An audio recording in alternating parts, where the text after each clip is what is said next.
اور ان سے پہلے شہید بے نظیر بھٹو نے دیکھا تھا، وہ اس کی تعبیر جو ہے وہ اس مہینے فروری میں مکمل ہو گئی ہے کہ اس مہینے کے آغاز میں شنگھائی تھرکول کا جو منصوبہ ہے، سی پیک کا منصوبہ ہے 1320 میگا واٹ کا، اس نے باقاعدہ طور پر اپنی بجلی کی پیداوار مکمل طور پر شروع کر دی ہے، اور مہینے کے وسط میں ایک اور جو پروجیکٹ بہت سالوں سے خاص طور پہ 2018 سے 22 تک ایک مجرمانہ غفلت کا شکار تھا، جو تھل نووا کا پروجیکٹ ہے 330 میگا واٹ کا،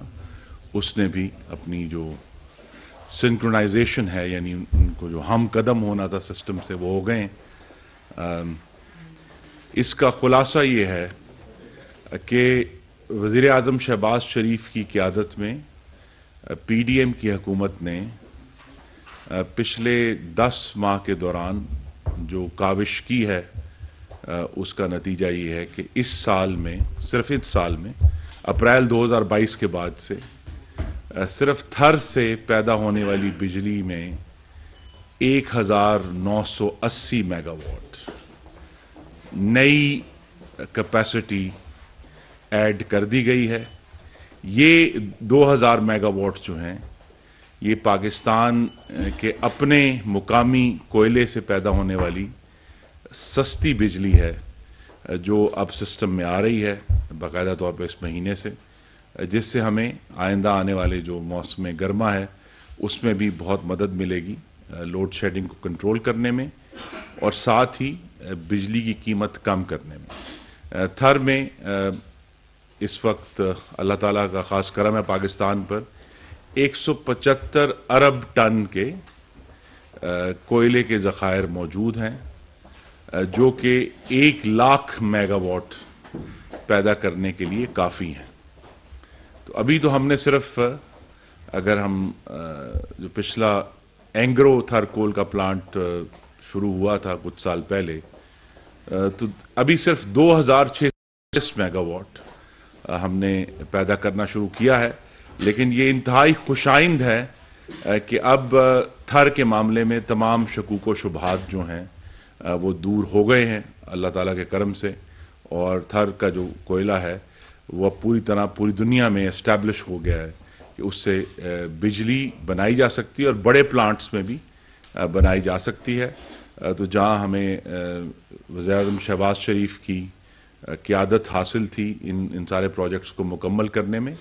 لیکن میں خاص طور پہ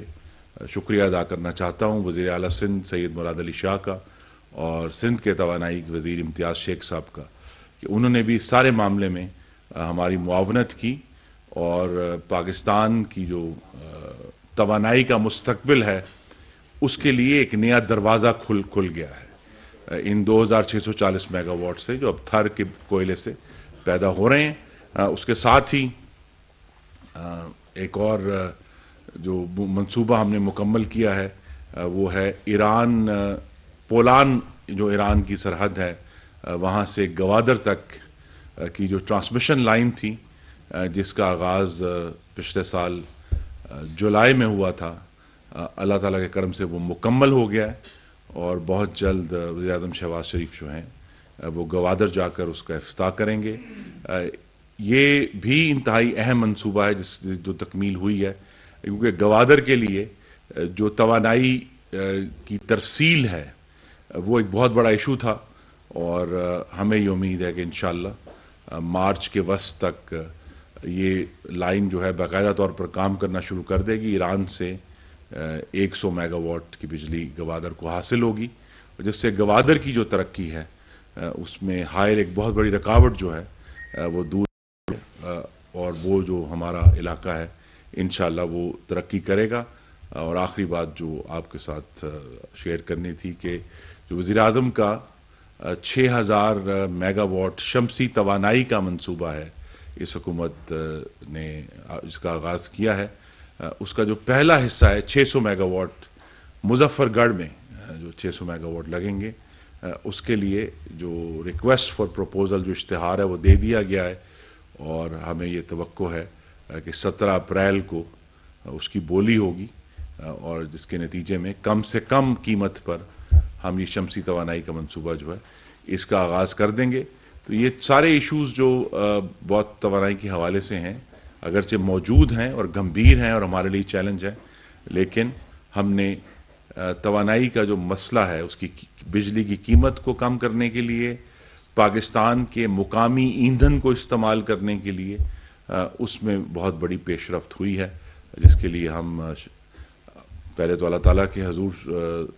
شکر گزار ہیں، لیکن اس میں پرائم منسٹر شہباز شریف کی جو قیادت ہے، ان کی جو انرجی ہے اس معاملے میں کہ ان پروجیکٹس کو جلد از جلد مکمل کیا جائے، اس نے ہماری بڑی مدد کی ہے. اور اللہ کے کرم سے اب یہ تھر کول کے جو 2640 میگا واٹ کے پروجیکٹس ہیں یہ اپنی پوری بجلی ہمارے نیٹ ورک کو فراہم کر رہے ہیں. میں بہت شکر گزار ہوں. منسٹر صاحب، نو ڈاؤٹ کہ یہ پروجیکٹس یقیناً سستی بجلی پیدا کریں گے، لیکن ابھی جو پاکستان کا جو سب سے امپورٹنٹ مسئلہ ہے وہ بتایا جاتا ہے کہ جو سب سے بڑی رکاوٹ ہے آپ کی جو انرجی منسٹری جس میں آپ کی ڈویژن بھی شامل ہیں، اس میں جو بجلی کا ٹیرف ہے، اگرچہ آپ نے کافی پروٹیکٹ کرنے کی جس طرح آپ نے کل بتایا اسٹینڈنگ کمیٹی میں کوشش کی ہے، تو آپ کے آئی ایم ایف کے ساتھ ابھی مسائل یہ سارے طے ہو چکے ہیں، یہ ابھی بھی مسئلہ ہے آپ کی منسٹری کا؟ جی دیکھیے، آئی ایم ایف کے ساتھ جو ہماری نیگوسیشنز ہیں جو کہ وزارت خزانہ کے تھرو ہم بھی اس میں شامل ہوتے ہیں، ان کا جو مین کنسرن ہے، جو تحفظات ہیں، وہ جو گردشی قرضہ ہے اس کے حوالے سے ہیں. اور وہ تحفظات اگلا جو مالی سال ابھی آنا ہے جولائی 2023 سے جو شروع ہوگا اس کے بارے میں ہے. اس مالی سال کے تمام معاملات جو ہیں ان پر ہمارا معاہدہ اور ایگریمنٹ ہو چکا ہے اور اس میں کوئی رکاوٹ نہیں ہے. صرف وہ اگلے مالی سال کے بارے میں کچھ ہم سے گارنٹیز چاہ رہے ہیں جس کے اوپر ہمارے تحفظات ہیں کہ ہمیں جو ہے اپنے صارفین کو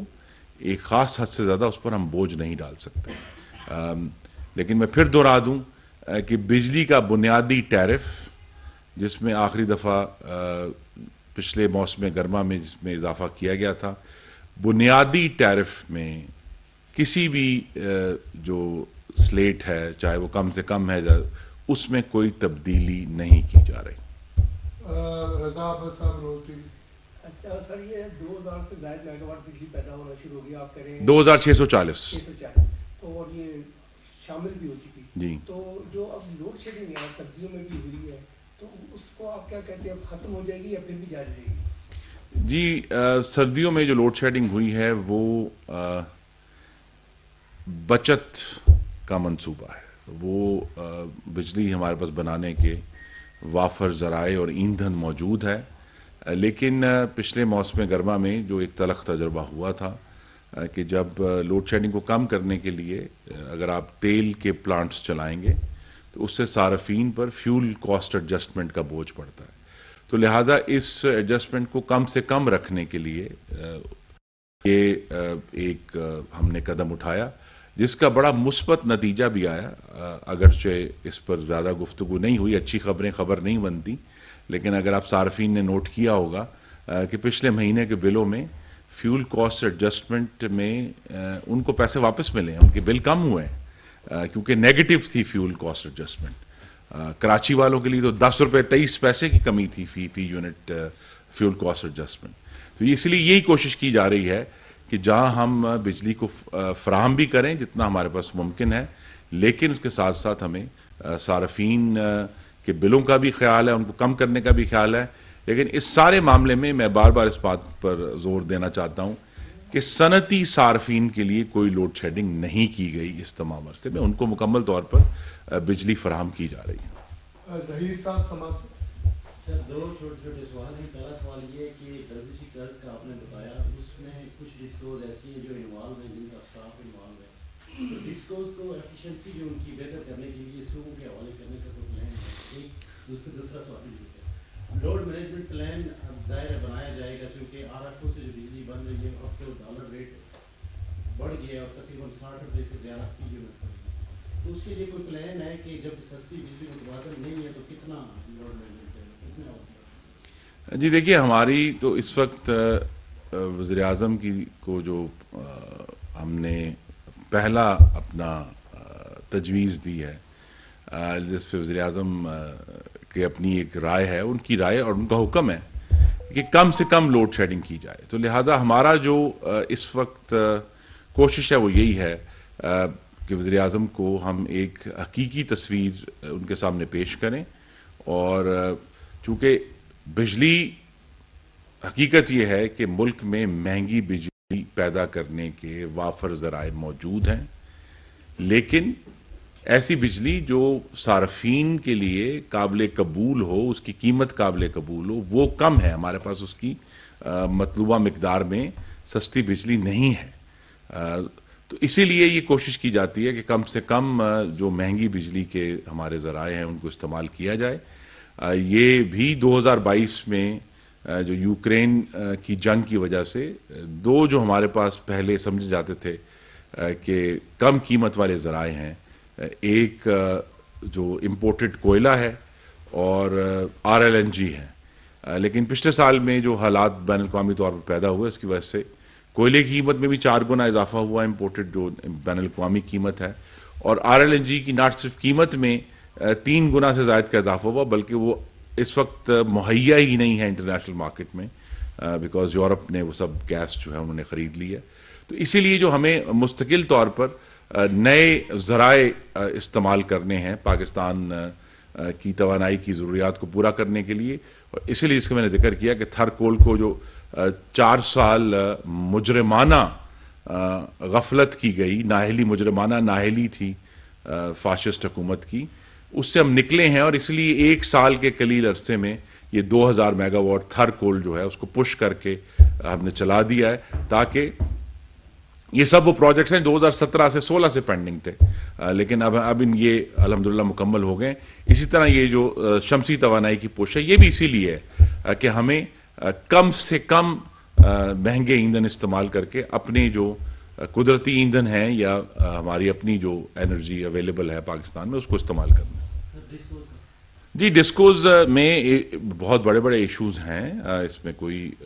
دو رائے نہیں ہے.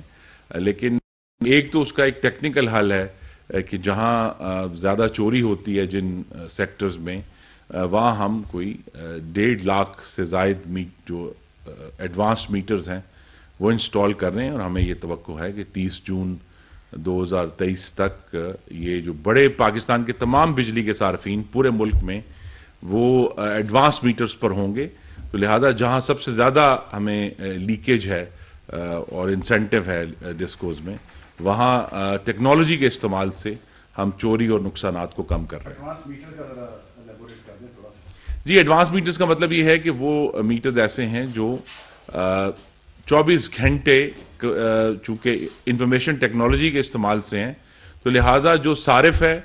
اس کے موبائل فون پر بھی اس کا بل جو ہے وہ ہر منٹ اس کو اویلیبل ہوگا، اور اسی طرح وہی انفارمیشن جو ہے وہ ڈسٹریبیوشن کمپنی کے پاس بھی ہوگی. تو لہٰذا وہ جو بہت سارے اوور بلنگ کے ایشوز ہیں، یا یہ ایشو ہے کہ جی ایک جگہ سے چوری ہوئی اور یونٹ کہیں اور ڈال دیے گئے، یہ ٹیکنالوجی کے استعمال سے یہ اب ممکن نہیں رہے گا. تو ہم یہ امید کر رہے ہیں کہ خاص طور پہ جو بڑی ڈسکوز ہیں جہاں یہ ایشوز بنتے ہیں وہ بھی ہوگا. اور ایک ہمیں بہرحال حاکمیت کا چیلنج ہے ملک کے شمال میں اور مغرب میں اور جنوب میں، اس کے اوپر بھی ایک ڈسکشن ہم نے عوامی نمائندوں سے بھی کی ہے اور کریں گے کہ وہ ہماری معاونت کریں. اور یہ جو سو کالڈ کہا جاتا ہے کہ جی کلچر بن گیا ہے، اس کلچر کو چینج کریں. اور کیونکہ ہم سب اس کے ہم اور ہمارے خاندان جو ہیں اس کا نقصان اٹھا رہے ہیں، تو ڈسکوز کی جو مینجمنٹ ہے اس میں چینجز جو ہیں وہ بھی انشاءاللہ آپ دیکھیں گے آئیں گے. اعجاز صاحب صاحب، ایک تو ہم نے یہ دیکھا ہے کہ ماضی میں کمپلینٹ سسٹم ذرا بہتر تھا. اب کمپلینٹ سسٹم میں کچھ خامیاں ہیں، کمپلینٹ سسٹم میں نہیں آتا. دوسرا یہ ہے کہ بلا اطلاع بجلی اگر کچھ کام کرنا ہوتا ہے، مینٹیننس کا معاملہ ہے، تو پہلے اس کی ایک اطلاع آ جایا کرتی تھی، اب وہ بلا اطلاع کئی گھنٹے کے لیے بند ہو جاتی ہے. تو اس کے حوالے سے آپ کچھ ہمیں اپڈیٹ کر سکتے ہیں؟ جی، ہم نے تو بہت پش کیا ہے کہ جو سوشل میڈیا ہے اس کے بھرپور استعمال سے جو کمپلینٹ کا سسٹم بھی ہے اور جو یہ مختلف کمپنیاں جو ہیں وہ مختلف اوقات میں شٹ ڈاؤن کرتے ہیں ریپیئرز کے لیے یا مینٹننس کے لیے، کہ وہ نہ صرف صارفین کو مطلع کریں بلکہ سوشل میڈیا کے ذریعے جو اب ذرائع اویلیبل ہیں، فیس بک ہے، ٹویٹر ہے، تو اس پہ ہمیں تو جو کمپلینٹ میکنزم ہے وہ اب اس وقت سینٹرلائزڈ ہے، جو انفارمیشن ٹیکنالوجی بورڈ ہے اس کے ذریعے. تو اگر کوئی ایسے انڈیویجول ایشوز ہیں تو ضرور ہم اس کو ہینڈل کریں گے، لیکن بہرحال ٹیکنالوجی کا استعمال ہم نے بہت پہلے سے بہت زیادہ بڑھا دیا ہے تاکہ کمپلینٹس کی جو رجسٹریشن ہے اور ان کے اوپر جو ان کو دور کرنے کا طریقہ ہے وہ بھی پورا کا پورا اب انٹرنیٹ پر اویلیبل ہے. ایک اس سے ذرا ہٹ کر ہے، گزشتہ روز ہم نے خود بھی یہ دیکھا ہے کہ پارلیمان میں وزراء بہت کم تعداد میں آ رہے ہیں. گزشتہ روز ڈپٹی اسپیکر نے تو وزیر توانائی پکار کے یہ کہا کہ جی وہ نہیں آتے اور برہمی کا اظہار کیا. تو کیا آپ نہیں سمجھتے کہ آپ جو تمام جماعتیں ہیں پی ڈی ایم کی، وہ جمہوری جماعتیں اور پارلیمنٹ کی بالادستی کی بات ہمیشہ کرتی ہیں، لیکن ان کی حکومت میں انہی کے وزراء اب زیادہ تر غائب رہتے ہیں اسمبلی سے؟ جی یہ ایک چیلنج ضرور ہے، لیکن میں صرف اپنی بات کر سکتا ہوں کہ میں تو کل 2 گھنٹے قومی اسمبلی کی جو قائمہ کمیٹی ہے توانائی کی، اس کے سامنے میں حاضر ہوا تھا اور میں نے تفصیلی طور پر جو ممبران کے تحفظات تھے، ان کے سوالات تھے، ان کے جوابات دیے ہیں. تو بہرحال یہ آن گوئنگ چیلنج ضرور ہے کہ ہم اس کو کریں، اور انشاءاللہ کل تو اب سیشن پروروگ ہو گیا، اگلے سیشن میں حاضری اور پہلے سے بہتر دیں گے. میں اب حالیہ اس مہینے میں 2 دفعہ سینٹ میں بھی میں نے حاضری دی ہے اور وقفہ سوالات میں سوالات کے جواب خود دیے ہیں. تو جتنی ہمارے پاس وقت اویلیبل ہے، پارلیمان ہمارے لیے بے حد اہم ہے، ہم اپنی حاضری دے رہے ہیں. Thank you very much G.